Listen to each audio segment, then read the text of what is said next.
warahmatullahi wabarakatuh. Selamat berjumpa kembali dengan saya Praitno dari channel Praitno Berbagi. Bagaimana kabar Bapak Ibu Guru semuanya? Semoga dalam keadaan sehat walafiat dan tetap semangat di dalam menjalankan tugas.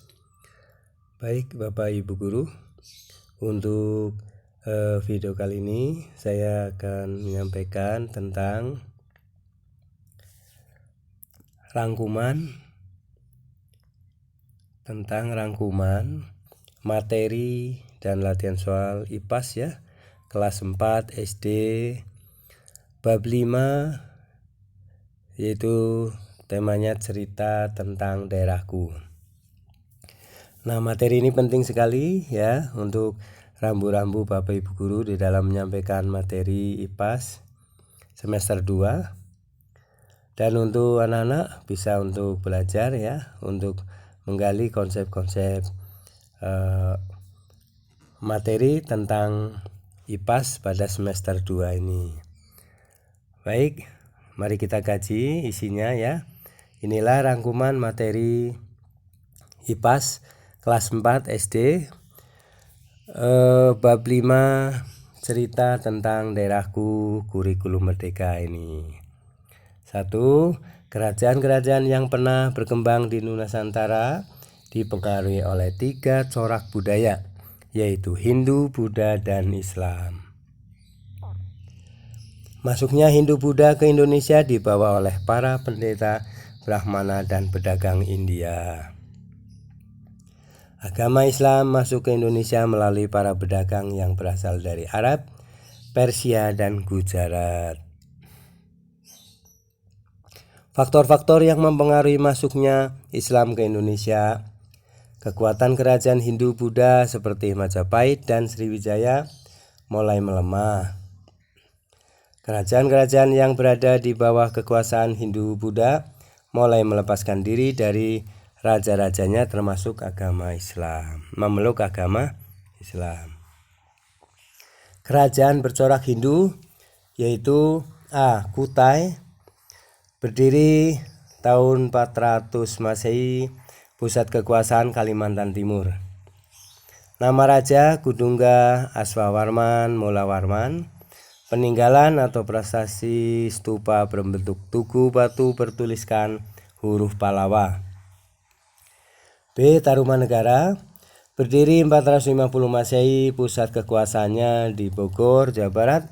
Nama rajanya Purnawarman dan peninggalan prasasti kebun kopi, prasasti jambu, prasasti muara janten, prasasti tugu, dan prasasti lebak. C. Kalingga, berdiri 674 Masehi, pusat kekuasaan Jawa Tengah. Nama raja Ratu Sima, peninggalan prasasti Tukmas, prasasti Sojomerto, Candi Angin, Candi Bupra. D. Mataram Hindu, berdiri 730 Masehi, pusat kekuasaan Jawa Tengah. Nama raja Sanjaya Rakai Panangkaran Raja Belitung. Peninggalan kompleks Candi Prambanan. Kerajaan Kediri, berdiri 1117 Masehi, pusat kekuasaan Jawa Timur. Nama rajanya Jayabaya Kertajaya, peninggalan prasasti Padelegan, prasasti Hantang, kitab-kitab karya Empu Panuluh dan Empu Sedah ya. F. Kerajaan Singosari, berdiri 1222 Masehi, pusat kekuasaannya Jawa Timur. Nama rajanya Ken Arok Kertanegara, peninggalannya Candi Jago, Candi Kidal, Candi Singosari, Candi Kagenengan. Majapahit, kerajaan Majapahit berdiri 1292 Masehi, pusat kekuasaannya Jawa Timur.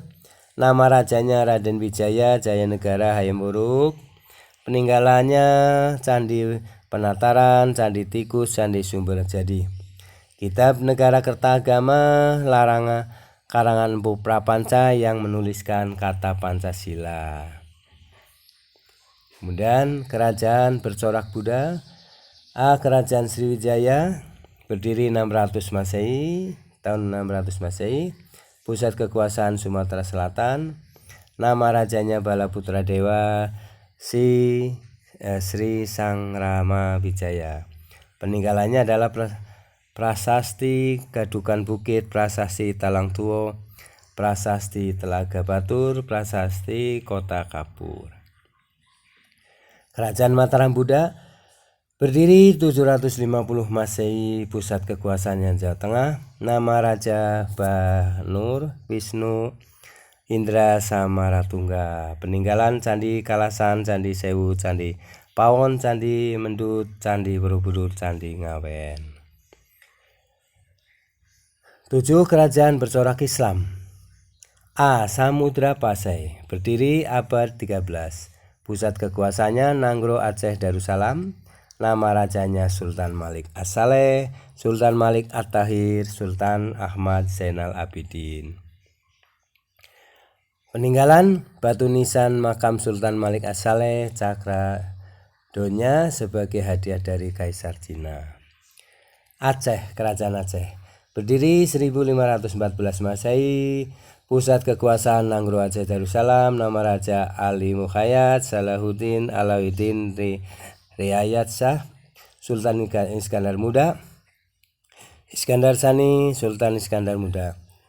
2. Ratu Tajul Alam Safiatuddin Shah. Peninggalannya Monumen Darussalam, makam Sultan Iskandar Muda. Kemudian C. Kerajaan Demak, berdiri 1400 Masehi.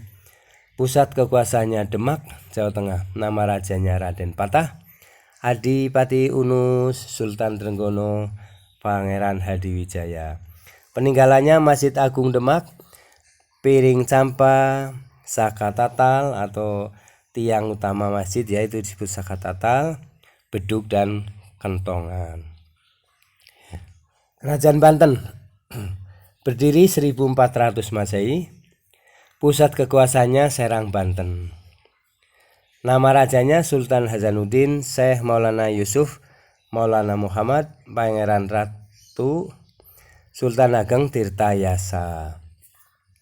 Peninggalannya Masjid Banten, Benteng Spilwich, Meriam ya kuno, Ki Amuk. Kerajaan Ternate berdiri 1500 Masehi. Pusat kekuasaannya Maluku Utara.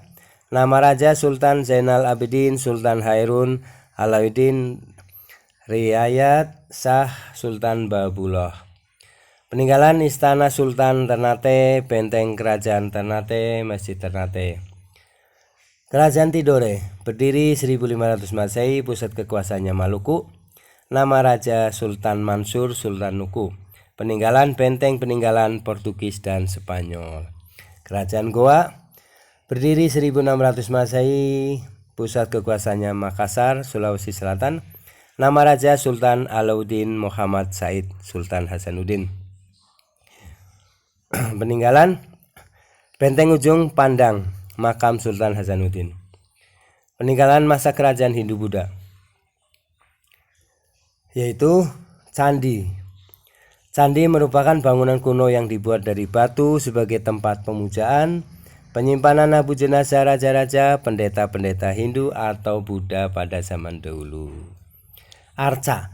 Arca adalah patung yang terbuat dari batu yang dipahat menyerupai manusia atau binatang.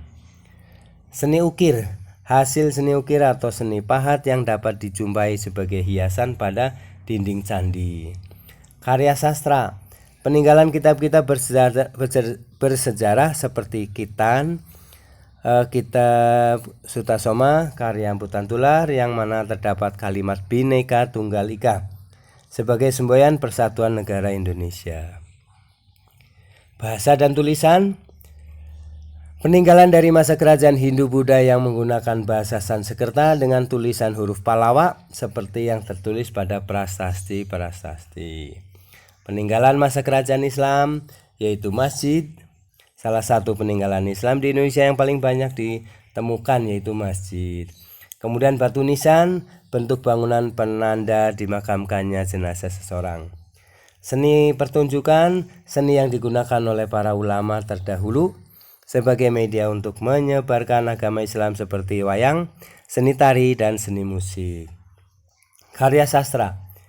Seni sastra pada masa perkembangan Islam di Indonesia umumnya berkembang di sekitar Selat Maluku dan Pulau Jawa. Pada umumnya berisi ajaran khususu ya, misalnya tasawuf, filsafat, kemasyarakatan, dan tuntunan budi pekerti.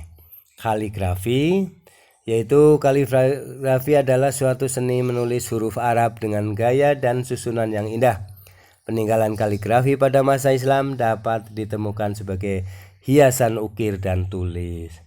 Keraton adalah tempat kediaman raja beserta keluarga dan juga berfungsi sebagai pusat pemerintahan. Seni ukir peninggalan kerajaan Islam biasanya berupa hiasan, bentuk dedaunan, dan bunga. 10. Akulturasi adalah percampuran dua kebudayaan atau lebih. Akulturasi muncul karena masuknya unsur kebudayaan asing di suatu daerah. Contoh akulturasi adalah pertunjukan wayang kulit yang berasal dari Jawa namun cerita diadaptasi dari India. Asimilasi adalah penyatuan atau pembauran dua kebudayaan asli menjadi kebudayaan baru. Asimilasi terjadi karena adanya interaksi dalam waktu yang lama sehingga menghasilkan kebudayaan campuran. Contoh asimilasi misalnya bahasa serapan, musik. 12. Tantangan yang terjadi akibat masuknya pendatang ke suatu daerah adalah 1. Kebutuhan tempat tinggal yang semakin meningkat. Akibatnya banyak tanah pertanian atau hutan berubah jadi pemukiman. Menimbulkan masalah lingkungan seperti sampah yang menimbulkan penyakit. Ya. Itulah Bapak Ibu guru ringkasan atau rangkuman materi untuk IPAS ya. Bab 5 untuk kelas 4 ya, fase B untuk semester 2 ya.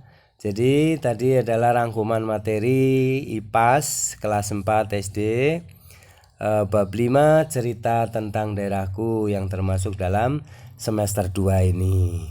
Terima kasih, semoga ini bermanfaat untuk referensi Bapak Ibu guru di dalam menjelaskan atau laksanakan pembelajaran IPAS ya untuk semester 2 dimulai dari bab 5. Terima kasih. Dan dari rangkuman materi ini juga channel Praitno Berbagi juga sudah menyajikan tentang contoh soal sumatif pada bab 5 ya, IPAS kelas 4 yang dibagi 2 video. Silakan Bapak Ibu guru simak dan pelajari agar bisa mendapatkan referensinya. Semoga tetap setia dalam memantau dan mengikuti channel Praitno Berbagi untuk mendapatkan file-file gratis, dan Bapak Ibu guru tentunya bisa mendapatkan manfaatnya ya. Terima kasih. Jangan lupa subscribe, like, isi komentarnya, dan share kepada rekan-rekan guru lainnya. Untuk anak-anak ya silakan, ini sangat baik sekali ya untuk menambah wawasan ilmu ya, sehingga kalian bisa mendapatkan ilmu yang banyak ya sebagai pengayaan. Terima kasih dan sampai jumpa kembali di video lainnya.